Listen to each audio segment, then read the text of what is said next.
Usually when we sit down at this table, I've got a stack of books, maybe a few articles printed out, the standard research materials. Right. But what you brought in today, honestly, I'm looking at it and it feels less like a book you'd buy at an airport and more like a classified dossier that fell off the back of a truck. It certainly has that weight to it, doesn't it? It doesn't want to be browsed. It wants to be studied. Right.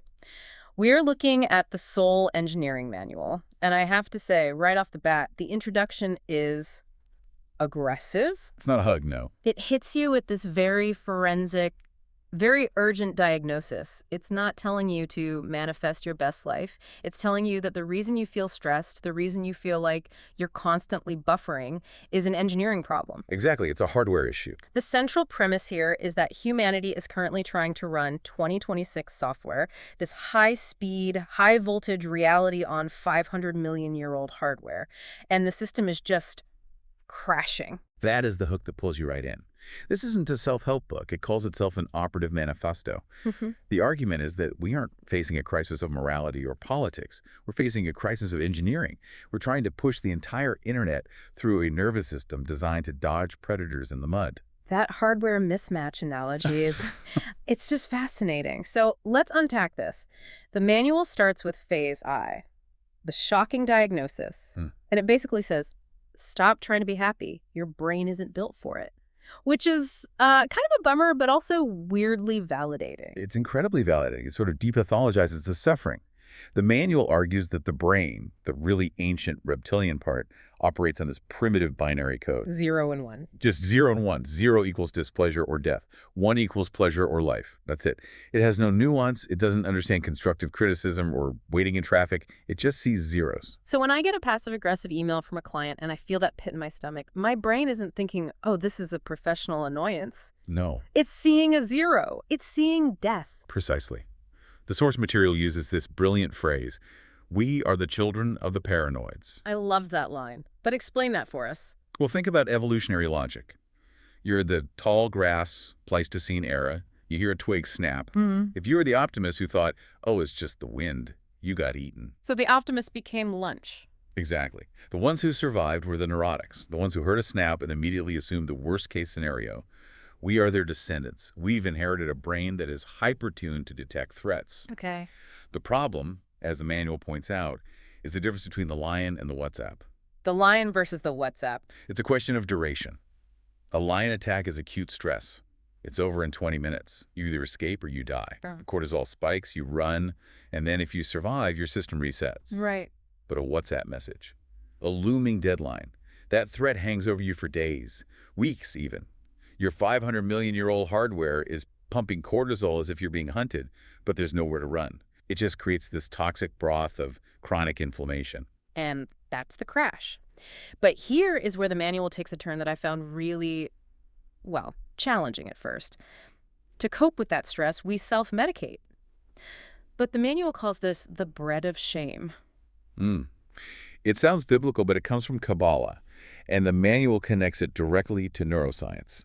The bread of shame is basically receiving light or pleasure without earning it. It's an unearned reward. Okay, but in modern terms, what are we actually talking about here? We're talking about cheap dopamine, sugar, porn, infinite scrolling, buying things you don't need with one click. High-intensity reward with 0 effort. Exactly. But hold on, let me play devil's advocate here. If I've had a stressful day fighting off these WhatsApp lions, why shouldn't I have the donut? Why shouldn't I scroll TikTok? It feels like relief. Why is the manual demonizing a little bit of comfort? It feels like relief, sure. But the manual explains what it calls the thermodynamics of destruction. When you flood your system with free, high-voltage pleasure, you essentially blow the fuses. It's a biological process called downregulation. Downregulation. Okay, break that down for us. Think about your ears at a loud concert.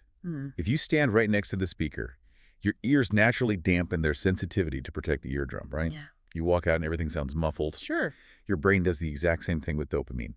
If you blast it with free pleasure constantly, the brain literally burns out its own dopamine receptors to protect itself. So you become less capable of feeling joy. Yes.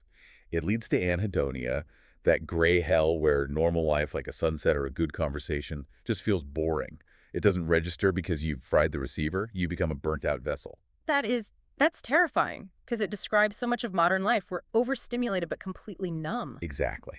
So that's the diagnosis. We are running ancient paranoid hardware, and we are frying it with cheap dopamine just to cope. So how do we fix it? This moves us into phase 2, which I think was my favorite part, the Baghdad Protocol. And suddenly, we're not talking about brains, we're talking about the FBI. This is a masterclass in behavioral engineering. The manual tells the story of George Piro, the FBI agent assigned to interrogate Saddam Hussein high-value detainee number 1 back in 2004. And the context is crucial here. The military logic at the time was, break them, use force, the hammer. Right. The logic was, apply enough pressure, enough stress, and the truth will be squeezed out. But the manual says this is a huge biological miscalculation. When you put someone under extreme stress, the brain goes into what the text calls bunker mode. Bunker mode. The amygdala takes over. The prefrontal cortex, the part of the brain that handles logic, truth, nuance, it just shuts down. If you torture someone, you don't get intelligence, you get noise, you get whatever they think will make the pain stop. So George Piro goes in, and instead of a hammer, he uses cookies. He used tactical empathy. Piro knew that Saddam didn't see himself as a monster. He saw himself as a poet, an intellectual. So Piro didn't attack the dictator identity that was armored. He validated the poet. And the cookies. He really brought in cookies baked by his mom. He did. And this isn't just a cute story, it's biology. The sense of smell bypasses the threat filters and goes straight to the amygdala. The smell of home-baked goods triggers memories of safety. It triggers oxytocin. You can't stay in a defensive war state when your biology is flooded with the scent of a mother's kitchen. It was a neurological seduction. And that's how he got the truth. Not by breaking him, but by making him feel safe. By becoming the only source of safety in Saddam's world. But here's the kicker. The manual asks us, how do you treat yourself? What do you mean? It asks us to apply the Piro protocol to our own internal Saddam. Our internal Saddam, you mean our ego? Your reactive, scared, reptilian ego, the part of you that throws tantrums or procrastinates. Most of us try to change ourselves using the military method. We waterboard ourselves psychologically. You're lazy, you're stupid, work harder, why did you eat that? Oh, absolutely. The internal critic is ruthless. I talk to myself in a way I'd never let anyone talk to a friend. I assume if I'm not hard on myself, I won't get anything done. And the manual says that is an operational disaster. You're putting your own brain into bunker mode. You can't access your weapons of mass destruction, your creativity, your intuition. If you are attacking yourself, you shut down your own prefrontal cortex. So the only way to unlock your potential is through biological safety. You have to treat your internal Saddam with the Piro protocol, not the torture protocol. That is a massive paradigm shift. Stop torturing yourself into improvement. Because it doesn't work. It just creates resistance. You have to create safety so the bunker can open up. Okay, so once we start fighting ourselves, we have to look outward. Because phase 3 is about the war for the mind. And this gets into some sci-fi territory, but it feels very, very immediate. It talks about the great bifurcation of the species. This is the battle for the last virgin territory, the cerebral cortex.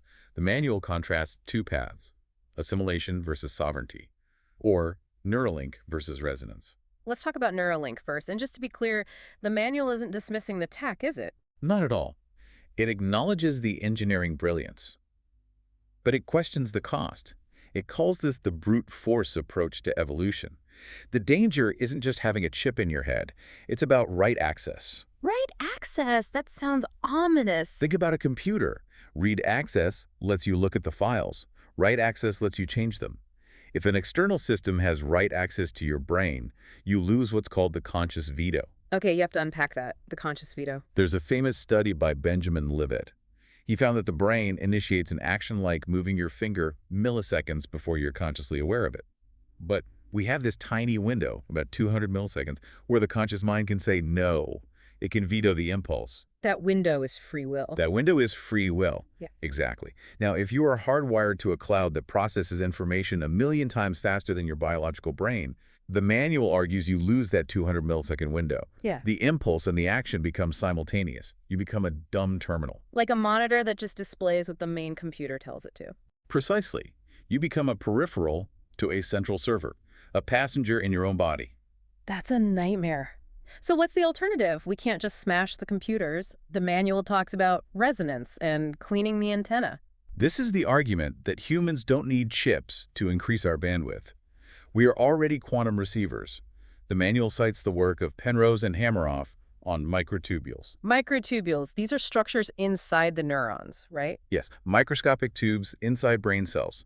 The theory is they act as fractal antennas. We have the hardware to connect to the universal cloud or the field or intuition, whatever you want to call it. But our antenna is dirty. Dirty with what? With the noise we talked about in phase I. Fear, cheap dopamine distraction, the constant ping of the WhatsApp lion. The signal is there, but we are too full of static to receive it. So the goal isn't to add hardware, it's to clean the hardware we have. The manual introduces the Sabrina protocol here. Who is Sabrina? Sabrina Pasiersky, a young physicist often called the new Einstein. The manual uses her as the archetype of the sovereign mind. And what does she do? It's what she doesn't do. She famously has no smartphone, no social media. She operates in a state of sovereignty of attention. The manual calls this the mental garage. She keeps her mind pristine. So the argument is, to be a genius, you don't need a chip, you need silence. Attention is a strategic resource. If you fragment it, you lose your power. You have to clean the antenna to pick up the signal. Okay, so we have the diagnosis, the internal peace treaty, and the defense against assimilation. Now we get to the solution, phase 4. Klai engineering. Now, klai is a Hebrew word. Why the switch? It's from Kabbalah. It translates to vessel or tool.